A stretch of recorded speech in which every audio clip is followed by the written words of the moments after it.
నిరంతర వేధింపుల ప్రక్రియ అనేది రైటో రాంగో ఆలోచించుకోవాలి. గోవులు చనిపోతున్నాయా లేదా? ఖచ్చితంగా చనిపోతున్నాయి. ఇదివరకు చచ్చిపోయినయి ఇప్పుడేం చావలేదంటారా?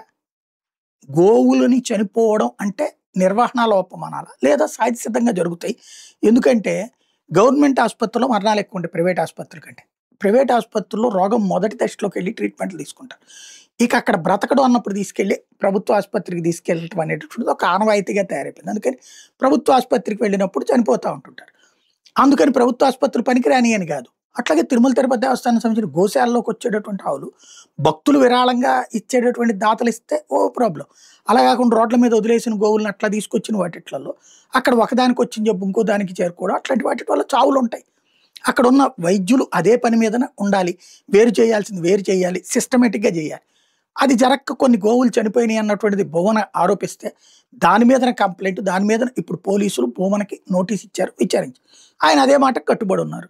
అవును అన్నట్టు. దానికి సాక్ష్యం ఏంటంటే టీటీడీ వాళ్ళు రిలీజ్ చేసినటువంటి లిస్టే చూపెట్టుకొస్తున్నారు. ఇంకా ఎక్కువే జరిగినాయి అని చెప్తున్నారు. ఫైనల్గా ఏం చేస్తారు ఇప్పుడు ఆయన్ని? జైల్లో పెడతారా? ఉరిదీస్తారా? చూడాలి.